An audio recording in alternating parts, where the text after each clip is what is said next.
शहर के किनारे एक सुनसान और धूल भरी गली के अंत में एक विशाल पुरानी हवेली खड़ी थी। उसका इतिहास ही रहस्यमय था। लोग कहते थे कि सालों पहले वहाँ एक खुशहाल परिवार रहता था, लेकिन एक रात अचानक गायब हो गया। तब से हवेली सुनसान और डरावनी दिखाई देती थी। गांव वाले इसे भूतिया हवेली कहते थे। रात होते ही खिड़कियों से रोशनी झलकती, लेकिन कोई पास जाता तो सब कुछ गायब हो जाता। अजीब आवाजें आती, मानो हवेली खुद जीवित हो। एक दिन 3 दोस्त आर्यन, जैन और मारिया हिम्मत करके तय करते हैं कि वे इस हवेली का रहस्य जानेंगे। उन्होंने सुना था कि वहाँ कई सालों से किसी ने कदम नहीं रखा था। शाम के समय तीनों दोस्त हवेली के पास पहुँचे। हवेली का बड़ा लोहे का दरवाज़ा जंग खाया हुआ था। जैसे ही उन्होंने कदम रखा, फर्श से अजीब आवाज़ें आने लगी। दरवाजे के कड़े और जर्जर पेचों ने चिल्ला सी आवाज़ दी। जैसे ही उन्होंने दरवाज़ा खोला, ठंडी हवा का झोंका उनके चेहरे से टकराया। हवेली के अंदर अजीब सन्नाटा था। दीवारों पर पुराने फोटो लगे थे। फोटो में लोग किसी को घूरते हुए देख रहे थे। कुछ तस्वीरों में चेहरे इतने डरावने थे कि उनके एक्सपीरियंस अभी भी जीवित लग रहे थे। कमरे पर फर्श पर धूल जमी थी और पुराने फर्नीचर टूटे हुए थे। आर्यन ने दीपक जलाया। धुंधली रोशनी में उन्होंने देखा कि एक दरवाज़ा अपने आप धीरे धीरे खुला।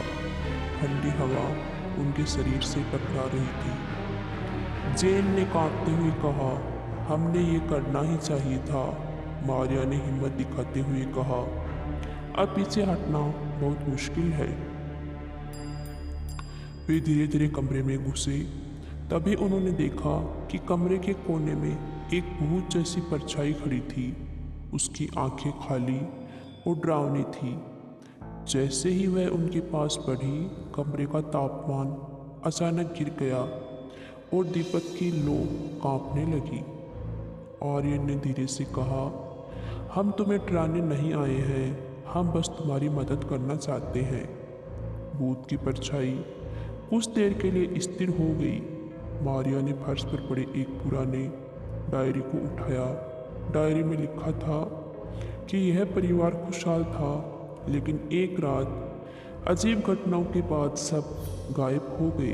तब से उनकी आत्माएं हवेली में फंसी हुई थी। जैसे ही उन्होंने डायरी पढ़ना शुरू किया, हवेली में अजीब आवाज़ें गूंजने लगी। दीवारें अपने आप हिल रही थी। कभी कभी फर्श से जैसे कि किसी के कदम की आवाज़ आती। दोस्तों ने देखा कि परछाइयाँ धीरे धीरे उनके चारों ओर घूम रही हैं। आर्यन ने सुझाव दिया कि वे रात पर प्रार्थना और मंत्रों का जाप करें। तीनों ने दीपक जलाए और मंत्र पढ़ना शुरू किया। धीरे धीरे हवेली की परछाइयों ने उनकी ओर ध्यान देना बंद किया और स्थिर हो गई।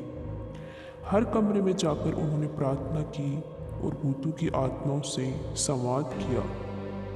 एक कमरे में उन्होंने देखा कि भूत रोते हुए कुछ कहना चाहता था। मारिया ने कहा, हम सुन रहे हैं, तुम्हें शांति मिलेगी। भूत की आंखों में धीरे धीरे शांति की झलक आई। उन्होंने रात पर हवेली में दीपक जलाए और ध्यान में बैठे रहे। जैसे जैसे सुबह हुई, हवेली में सन्नाटा बदल गया। अब वहाँ डरावनी आवाज़ें नहीं आ रही थी। दीवारों से अजीब परछाइयाँ गायब हो गई। हवेली अब शांत और सुरक्षित बन गई थी। तीनों दोस्तों ने महसूस किया कि साहस, धैर्य और भक्ति से भय पर विजय पाई जा सकती है।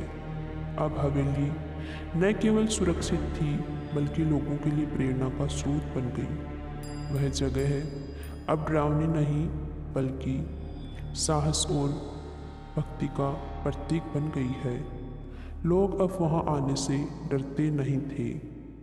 अगर आपको मेरी ये कहानी पसंद आई हो तो प्लीज़ कहानी को शेयर करें, लाइक करें और चैनल को सब्सक्राइब ज़रूर करें। मिलते हैं कल अगली नई कहानी के साथ।